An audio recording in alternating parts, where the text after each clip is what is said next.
fun time. We're going to finish off question number 8, 9, and 10. Okay, so let's do it. It says a distribution of the time it takes for different people to solve certain crosswords is strongly skewed right with a mean of 30 minutes and a standard deviation of 15. Okay, so, whoa. Okay, so some people, it sounds like skewed right, finish pretty quickly, mean of 30, and so that'd be 0, 15, maybe 45. So a certain crossword puzzle, and this actually makes sense. A certain crossword puzzle, if you're really good at it, really well practiced, 15 minutes. A typical person may take about a half an hour, or another 15 minutes, 45 minutes. So most people are right around here. But it says it's skewed to the right. So it sounds like these numbers are pulling it over there. So in fact, maybe that's not even the mean. Maybe it looks something a little bit more like that. So the mean is to the right, because that's what right skewed means. And the median is probably somewhere here. Okay. It's probably a better distribution. So here's the mean. And here's the median. And that's skewed right. Okay. Now it says the distribution of the z-scores.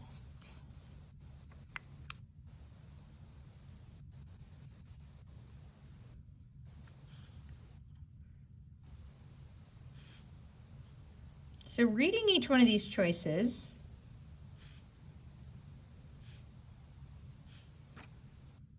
we think to ourselves, well, what does the z-score have to do with the skewness? So this is a really interesting question, because if we make these into z-scores, so that number 30, if we make it into z-scores, so a z formula would be AP statistics, right? A minus P over S. So z-score, if your actual value was 30, let's say you finished it in 30 minutes, we'd predict you to finish around 30 minutes because that's the mean, and the standard deviation is 15. So that would give you a z-score of 0, which makes sense. A mean of 0 has a mean of 30, and if that's your dot, that's when you finished the puzzle, you should have a z-score. And so let's think about this person that finished in 45 minutes. Let's see what their z-score would be. Their actual score, 45, the mean, 30, the standard deviation, 15. So if we subtract that, we get 15 over 15. Oh yeah, that dot is still right there. And instead of the number 45, we can regraph it. So this is kind of like the activity we did. I could regraph all this, and instead of the 30 there, I could put a 0. And instead of writing 30, which was my minutes, I can label this my z-score with just a little bit of math. So the 45 dot, if this was you, it took you 45 minutes to finish. That's a z-score of 1. So hopefully you can pick up what I'm laying down here. 15 would have a z-score of -1. And how many 15s were there? Well, maybe there were 4 15s. Well, so then there would be 4 -1s. How many 45s? Maybe 3 45s. So that would give you 3 people with a z-score of 1. How many had the median? 4, 5, 6, maybe 6. So that would be 6 people had a z-score of 0. So notice my shape doesn't change. We said this in class. When you subtract stuff and you divide stuff, the shape still stays the same. So this is like our activity. Okay, so we want skewed right. And I think that we know our answer now here as well. And hopefully this makes sense. Question 8 should be D. because notice my mean still is 0 and my standard deviation would be 1. My mean is still 0 and my standard deviation would be 1. And that's what you do when you do a z-score. That's exactly what you do. You subtract the value. Notice the number 45 got a z-score of 1. Cool. Next question. So that was question 2.8.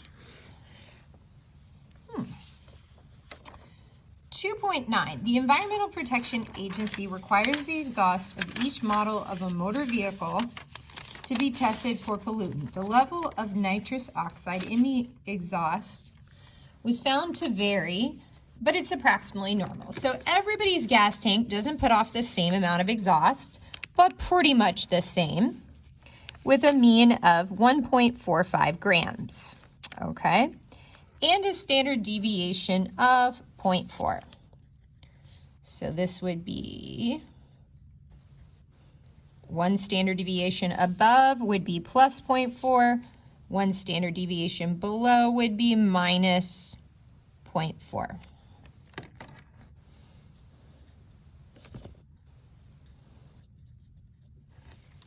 Okay, so that's my basic information, and let's see what they want me to do with it.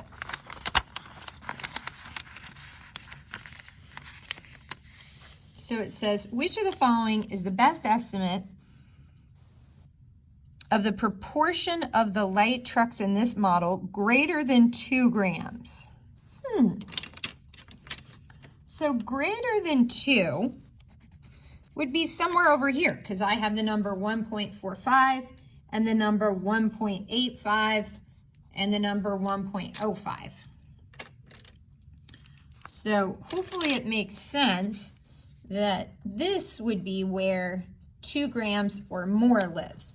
Now, if you want to use the table, you're saying to yourself, oh, I'm a table person. I'm going to use the table, but oh wait, the table goes that way. So if you're a table person, no worries. You just would do the problem this way and then kind of work your way backwards. But we noticed in class that we're starting to learn how to use this calculator. We have a normal CDF button, and that button is lower bound, upper bound, mu, and standard deviation. Lower bound, we have 2. Upper bound, we have to think about this green is going on forever and ever and ever. So we can plug in whatever our favorite really big number is. Our mu, mean, is 1.45, and the standard deviation we already had given to us. So all this information is given. It's just a matter of typing it in the calculator. So let's do it. Let me grab it.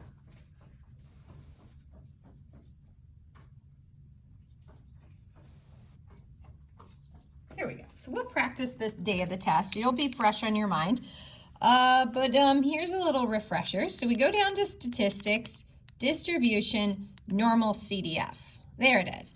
Now we have a lower bound because I want to know the proportion that is greater than 2. So greater than 2. So my lower bound is 2. Upper bound is a really big number. My mean is 1.45 and my standard deviation is 0.4. Enter. Wow, so about 8%. There's my answer. Now I'm going to double check the back of the book in case I just read this question too quickly and left something out. So 2.9 is B. Beautiful. So this one went right into my normal CDF calculation, and they gave me all the pieces. The lower bound 2, the upper bound's really big, the mean and the standard deviation came right out of the problem. So that one's a very direct question. Now let's look at the last one. All right. It says, until the scale changed in 1995, the SAT scores were based on a scale set many years ago. The math score, the mean under the old score, was 470 with a standard deviation of 110. In 116, the mean was 510, standard deviation 103. Gina took the 94 and scored 500. Her cousin took it in 2016 and scored 530. Who did better? This is the wiener dog question, people. So even if we have a fancy calculator, I actually think that this is an Algebra 2 question that should be more directly solved using the z-score. All right. So it says if you took it way back in 1995, then in the 90s, and the 95s are in the 90s, okay? So the mean is what we would predict to happen. Her actual score was 500, okay? So her actual score was 500. We would have predicted her, or the typical student got a 470. So she did better than the typical person. Good job. And her standard deviation was 110. Okay, so just using the calculator part, I can do 500 minus 470 divided by 110. Beautiful. So that's her z-score.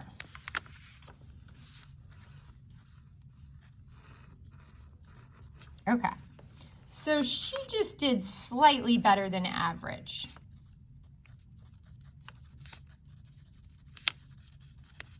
She didn't even do one full standard deviation above the mean, but she did outperform the average person. Okay, now later on, you're trying to do a compare, and you're kind of comparing apples and oranges because it was a totally different test. So many years later, her cousin took it, and those are going to be different input values. Okay, so in 2016, her actual score in 2016 was 530. Ooh, sounds like she did better, but a typical person did better as well, 510, with a standard deviation of 103.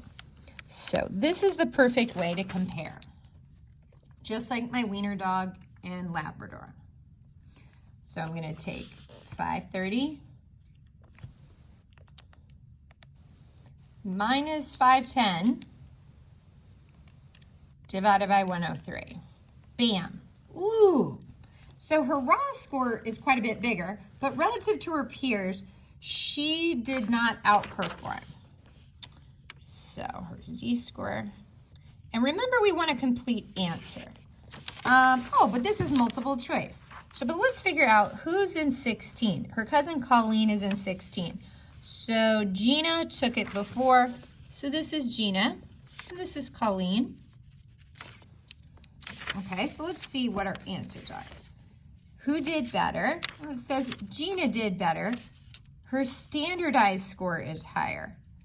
That's our answer. Z is your standardized score. So I like C, her standardized score is higher. Let's double check the back just to be sure. Yep, the answer is C. Great job. Hopefully you're ready. If not, we'll go through another one just like this in class on Friday. Best of luck.